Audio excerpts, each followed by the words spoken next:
A certain group of YouTubers came to Ireland last month. Everyone flocked to the city centre to get a glimpse of the people that they have been watching online every day for years. Why though? These people are not your friends. And when I say these people, I'm talking about internet personas. The same personas where when you launch up YouTube and you might click on a video and it's just a video of them speaking. It's nothing educational, you're not learning anything, but you feel like you're spending quality time with someone. That's what your brain is thinking. No matter how well you think you know them, you don't really know them. You only know the online representation that they've built for themselves. They may seem and actually be authentic online, but remember, this is only a small percentage of who they actually are. You might not realize it, but when you watch them day in, day out, every evening with your food or whatever it may be, your brain can't really tell the difference. And it thinks that these people are your friends. You might say, okay, so what? Why does it matter? I enjoy watching their content every day, so I'll watch it. Which is fair enough. So why is it important? Why am I making this video? So that's what I'm going to run through first. The reasons why you should think twice about watching this kind of content. And then afterwards, I'll show you what you can do instead.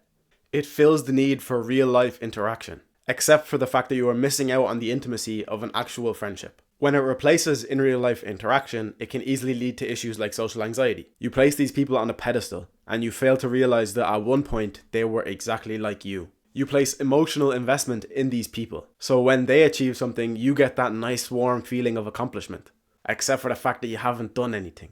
Think about it, you're getting that warm feeling because you're watching something so familiar that makes you feel like you're sitting with a close friend almost. But just imagine if you could see yourself in third person. You're lying in bed or sitting at your desk watching other people react to memes or talk about some current internet topic that's happening at the moment.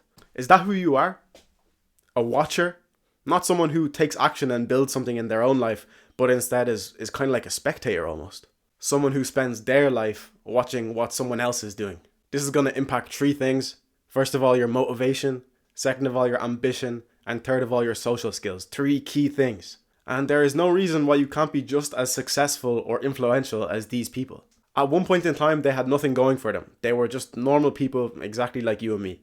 They just decided that they wanted to do something with their lives, stuck to it, and worked hard every day.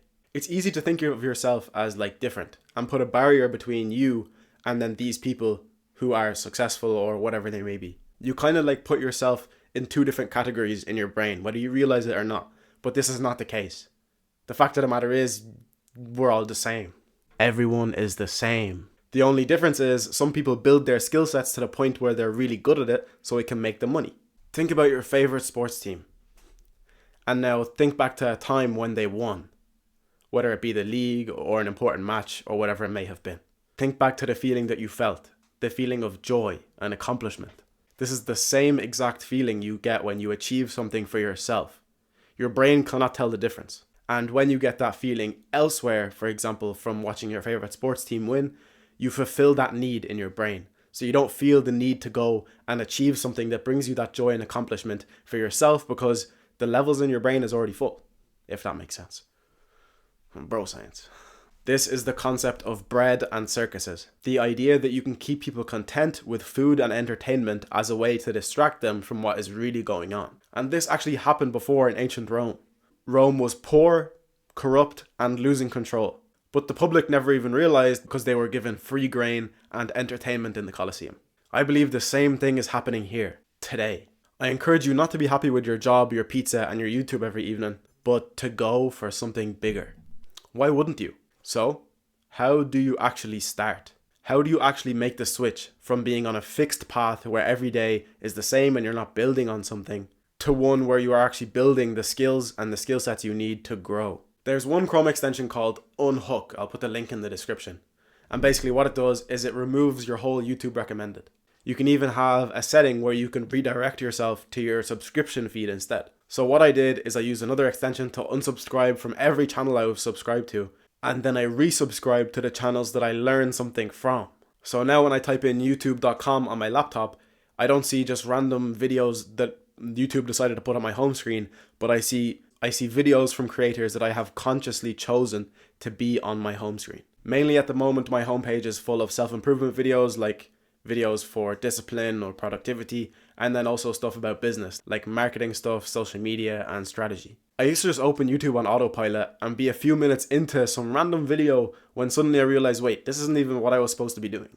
When you have this extension, the search bar is still there, so if you need to go onto YouTube to do some research or whatever it may be, or even if you want to watch some entertainment once in a while, well then you can search for it. But the whole point here is to avoid the automatic opening and just watching a video when in reality, you could be doing something else. Remember, there is also a self-improvement trap where you get in a cycle of consuming content that you think is helping you, but in reality, if you don't make the changes that you learn from the content into your life, then nothing is actually going to change. So don't just get stuck in the cycle of watching this stuff over and over, but watch and then write down what you learn and then go about implementing the stuff that you learn into your life. That is the end of the video, so subscribe.